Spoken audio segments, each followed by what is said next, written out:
Assalamualaikum dan salam satu Malaysia. Terima kasih kepada anda penonton di rumah kerana terus setia bersama dengan kami di RTM, dan ketika ini anda sedang menyaksikan laporan mengenai MH370 yang telah pun masuk hari ke-33 kehilangannya.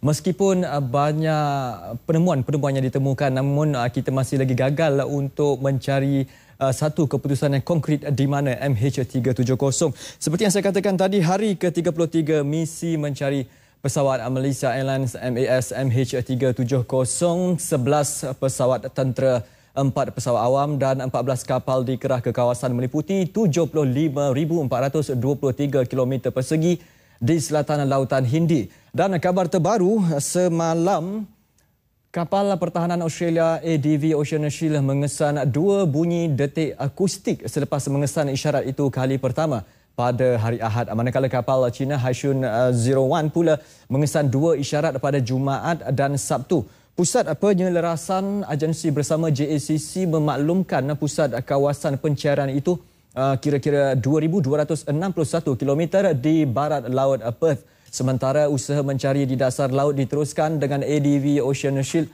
di hujung sebelah utara kawasan carian dan kapal China Haishun 01 dan HMS Eco di sebelah selatan. Dan petunjuk terbaru dikesan kapal pertahanan Australia ADV Ocean Shield lewat petang semalam. Pengesahan dibuat Ketua Penyelaras Pusat Koordinasi Agensi Bersama JACC Angus Houston dalam sidang media di Perth pagi tadi. Kita dengarkan butirannya. No idea at this stage what is under the water, and of course as soon as we finish the towed pinger locator work, and hopefully we'll get some more transmissions to better refine the point on the ocean floor where the transmissions are emanating from. Once we've got that, and there's probably no more hope of picking up any more transmissions, we will put the autonomous underwater vehicle down to have a look. Now hopefully with lots of transmissions we'll have a tight small area, and hopefully in a matter of days we will be able to find something on the bottom that might confirm that this is the last resting place of MH370. And I can't stress enough, the families. Itu dia tadi antara yang dikatakan oleh Angus Houston, Ketua Koordinasi JACC, dan tidak dapat lagi disahkan apa yang diperdengarkan oleh mereka, dan mereka akan terus mencari jawapan mengenai isyarat yang telah dikeluarkan. Bagaimanapun, pengesahan itu diperkukuhkan lagi oleh pakar-pakar di Australia dan Amerika Syarikat yang mengesahkan bahawa isyarat detikan yang dikesan merupakan peranti buatan manusia dan bukan bunyi semula jadi lautan. Dan ini termasuk pakar dari Pusat Analisis Akustik Bersama Australia AJACC di New South Wales. Dan pengeluar kotak hitam di Amerika Syarikat mengesahkan bahawa isyarat 33.31 kHz itu adalah daripada perakam data penerbangan sebuah kotak hitam. Isyarat pertama yang dikesan ADV Ocean Shield ialah pada 4:27 minit petang, berdurasi 5 minit dan 32 saat. Dan yang kedua 10:17 minit malam selama 7 minit. Dan yang pasti tuan-tuan dan puan, ia dikatakan konsisten dengan perakam data penerbangan yang diyakini mungkin ada kaitan dengan MH370. Certainly, when I receive word that they have another detection, you feel elated. You're hopeful that you can locate the final resting place of the aircraft, and you kind of can bring a closure to all the families involved. Can I just get confirmation of when the frequency did drop? Was it on that second detection the frequency is the detected frequencies have always been around that 33.3 kilohertz. Okay, which is consistent with perhaps an older. It's not the device. The frequency is how the device is constructed, how that beacon is constructed. Over time, the frequency can drift off that 37.5. These devices, from what I've seen, are at the 6-year point. So later this year we're kind of due for replacement. Normal shelf life of the components, but it's at the point where it can certainly have drifted off that 37.5. Is it also Baiklah tuan-tuan dan puan-puan, seperti yang kita ketahui, untuk membuat laporan yang tepat secara langsung di lokasi, kami telah menempatkan wartawan kami di Perth, Australia untuk mengetahui perkembangan lebih lanjut di sana, dan untuk perencana lebih lanjut kita bersama dengan Hanim Muhili di Perth, Australia. Hanim. Zarul? Ya, Hanim. Adakah alat pengesan isyarat tahu finger locator akan terus digunakan atau bertukar kepada alat lain, Hanim? Kerana apa ni? Memandangkan ia sekarang menjadi petunjuk yang paling meyakinkan setakat ini.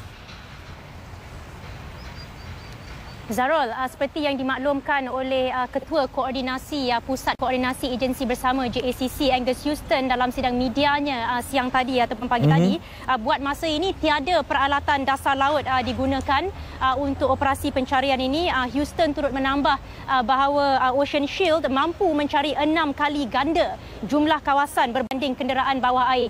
Tod finger locator masih digunakan sehingga isyarat daripadanya berhenti memberikan isyarat kepada tod finger locator itu. Jadi setakat ini seperti yang disebutkan tadi, tiada peralatan dasar laut digunakan sehingga diperlukan di kemudian hari.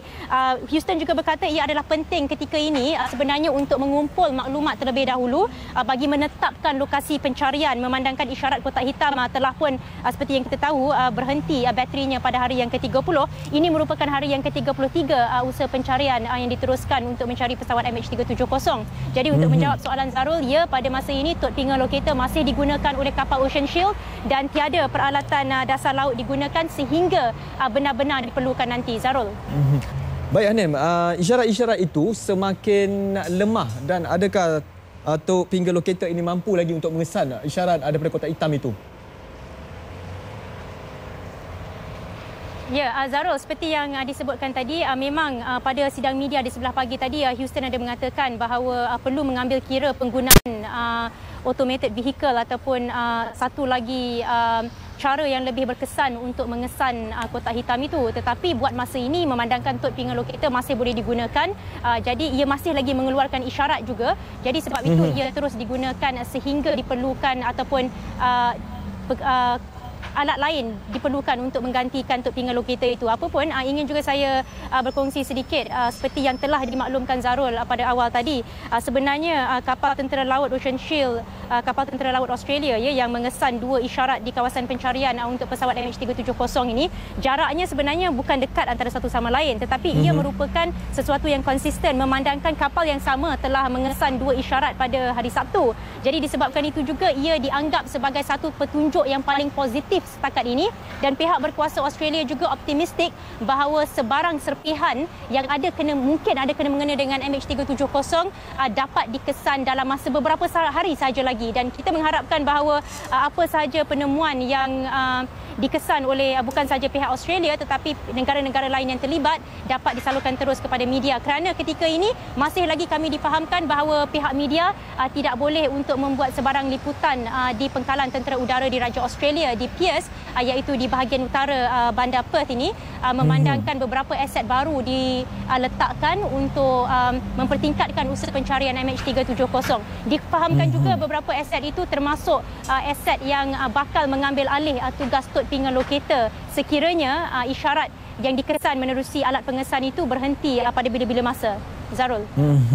Baik, Hanim, terima kasih di atas laporan yang telah diberikan itu tadi, dan kami sentiasa menanti tentang laporan yang dibawakan khususnya dari sana, dari Perth, Australia. Baik, Hanim, terima kasih di atas laporan itu. Ya, ada penambahan? Zarul? Ya, Hanim. Zarul, ya, kalau boleh saya nak berkongsi sedikit juga mengenai kawasan pencarian yang telah pun diperkecilkan setakat ini. Memandangkan kawasan isyarat ping itu dikesan, walaupun jaraknya adalah agak jauh antara satu sama lain, tetapi ia masih lagi dalam lingkungan zon pencarian yang ditetapkan. Disebabkan itu pihak JACC mengumumkan bahawa kawasan pencarian itu dikecilkan, dan ketika ini ia membabitkan kawasan seluas 75,423 km persegi, 2,271 km dari barat Laut Perth. Keadaan ketika ini faktor cuacanya di bandar memang tidak ada masalah, tetapi menurut pihak JACC, mereka dimaklumkan oleh pihak AMSA iaitu pihak berkuasa keselamatan maritim Australia bahawa angin lemah bergerak dari arah tenggara dan ini dijangka membawa hujan ke kawasan pencarian. Apapun setakat ini masih belum lagi mendapat maklumat daripada mereka bahawa operasi dihentikan. Jadi setakat ini saya menjangkakan bahawa operasi diteruskan. Juga pesawat C-130 Hercules milik Tentera Udara Diraja Malaysia meneruskan usaha pencarian hari ini setelah 2 daripada pesawat tersebut tidak melakukan operasi semalam. Ekoran melalui proses penyenggaraan. Jadi saya rasa mungkin setakat ini petunjuk-petunjuk yang diberikan ataupun dikesan oleh kapal Ocean Shield itu sedikit sebanyak memberi satu harapan baru terhadap kemungkinan penemuan serpihan ataupun kotak hitam yang mungkin juga milik MH370. Zarul. Baiklah Hanim, terima kasih di atas laporan yang telah diberikan. Kami di sini sentiasa menanti apa sahaja laporan yang berkaitan dari Perth di sana. Terima kasih Hanim. Dan satu lagi cabaran dalam usaha mencari di dasar lautan adalah kelodak di dasar lautan yang boleh menghalang rakaman kamera visual. Itu kekangan ataupun masalahnya. Kelodak itu mungkin sedalam 10 meter atau lebih. Sementara itu, pada sidang akhbar yang sama, Komander Pasukan Petugas Khas 658, Komander Peter Levy memaklumkan telah meletakkan sebanyak 84 pelampung sonar yang dibiarkan terapung di kawasan carian. Ia dilengkapi dengan sensor yang boleh mengesan sebarang isyarat sedalam 1000 kaki atau 304.8 meter. Namun turut ditegaskan penggunaan kapal selam tidak sesuai disebabkan keupayaan selamnya terhad berbanding kedalaman lautan iaitu 4,500 meter.